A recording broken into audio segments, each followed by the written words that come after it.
بسم اللہ الرحمن الرحیم۔ کسان بھائیو السلام علیکم۔ کسان بھائیو، آج میری ویڈیو کا موضوع ہے دھان کے مڈوں کی تلفی اور کیڑوں کا تدارک۔ کسان بھائیو، اس ویڈیو کی اہم ڈسکشن چلتی رہے گی، لیکن اس سے پہلے آپ ویڈیو کو ضرور لائک کریں، کسان اینڈ کو سبسکرائب کریں اور بیل آئیکن پر ضرور کلک کریں تاکہ ہر نئی آنے والی ویڈیو آپ تک بر وقت پہنچ سکے۔ کسان بھائیو، دھان پاکستان کی ایک اہم نقد آور فصل ہے۔ دھان کی فی ایکڑ پیداوار کی کمی کی ایک بڑی وجہ اس فصل پر حملہ آور کیڑے ہیں، جو کہ دھان کی فصل کی پیداوار کو بہت بری طرح متاثر کرتے ہیں۔ ان کیڑوں میں دھان کے تنے کی سونڈیاں اور پتا لپیٹ سونڈیوں کا بہت زیادہ عمل دخل ہے۔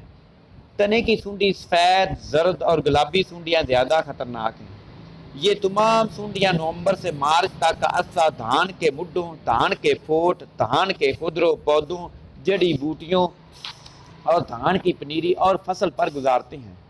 کسان بھائیو، دھان کی فصل کی کٹائی کے فوراً بعد تنے کی یہ سونڈیاں دھان کے مڈوں میں داخل ہو جاتی ہیں اور موسم سرما مڈوں کے اندر لاروے کی حالت میں سرمئی نیند کے طور پر گزارتی ہیں۔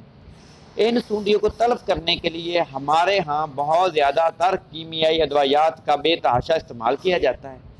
بے شک یہ طریقہ انسداد اپنی فوری افادیت کی وجہ سے کاشتکاروں میں بہت زیادہ مقبول ہے، لیکن یہ زہریں نہ صرف کسان دوست کیڑوں کو مارتی ہیں بلکہ فضا، زمین اور پانی کو بھی آبآلود کرتی ہیں۔ کسان بھائیوں، جس سے نہ صرف کسانوں بلکہ جانوروں کی زندگیوں کو بھی بہت زیادہ خطرات لاحق ہو چکے ہیں اور نقصان دہ کیڑوں میں قوت مدافعت پیدا ہو رہی ہے۔ یہی وجہ ہے کہ اب زرعی سائنسدان انسداد کے ساتھ کیڑوں کے مربوط طریقہ انسداد اپنانے پر زور دے رہے ہیں، جن میں کاشتکاری کے جدید طریقوں کے ساتھ حیاتیاتی طریقہ انسداد اور کیڑوں کے خلاف قوت مدافعت رکھنے والی اقسام کی کاشت زیادہ اہم ہے۔ کسان بھائیوں، تجربات سے معلوم ہوا ہے کہ مارچ کے شروع میں تنے کی گلابی سونڈی کے پروانے نمودار ہوتے ہیں، جبکہ مارچ کے آخری ہفتے میں سفید اور زرد رنگ کے پروانے نمودار ہونا شروع ہو جاتے ہیں، اور اپریل کے مہینے میں ان پروانوں کی تعداد میں خاطر خواہ اضافہ حد تک بڑھ جاتی ہے۔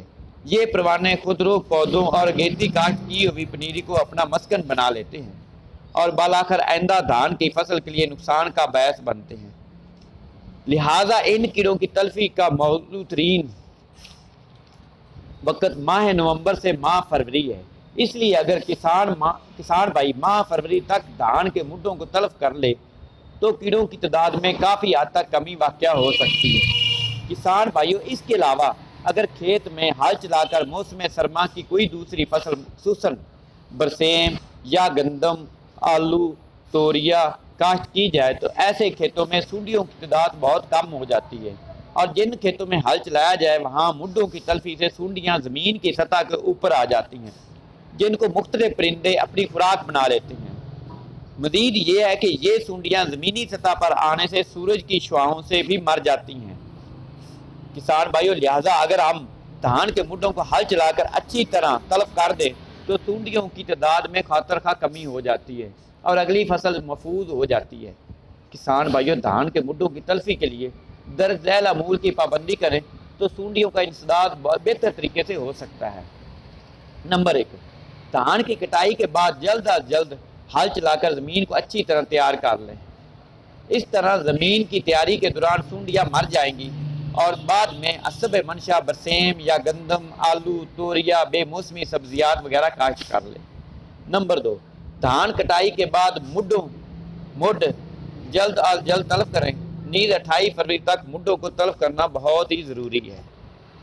نمبر 3، روٹا ویٹر یا ڈیسک کیرو چلا کر مڈوں کو تلف کریں۔ اس عمل سے مڈ اچھی طرح سے کٹ جاتے ہیں اور ان میں چھپی ہوئی سونڈیاں تلف ہو جاتی ہیں۔ نیز روٹا ویٹر سے مڈوں کی تلفی کھیتوں میں زرخیزی کا باعث بھی بنتی ہیں۔ نمبر 4، ہل چلانے سے مڈوں کی تلفی کے علاوہ کیڑوں کی خوراک کی متبادل جڑی بوٹیاں وغیرہ بھی ختم ہو جاتی ہیں۔ نمبر 5، بعض کسان دھان کی کھڑی فصل میں برسیم وغیرہ کا چھٹا دے دیتے ہیں، اس طرح فصل کی برداشت کے بعد مڈ تلف نہیں ہوتے، یہ سونڈیاں مڈوں میں پلتی رہتی ہیں۔ لہذا دھان کی کٹائی کے بعد زمین اچھی طرح تیار کر کے برسیم یا کوئی دوسری فصل کا کاشت کرے، مثلا آلو یا توریا یا گندم۔ اور کچھ کسان تو گندم بھی ویسے ہی کاشت کر دیتے ہیں، اس سے بھی سونڈیاں ختم نہیں ہوتی۔ نمبر 6، مڈوں کی تلفی سے نہ صرف سونڈیاں تلف ہوتی ہیں بلکہ زمین کی نامیاتی مادہ میں اضافہ ہوتا ہے اور ہر نئی آنے والی فصل بھی بہت زیادہ پیداوار دیتی ہے۔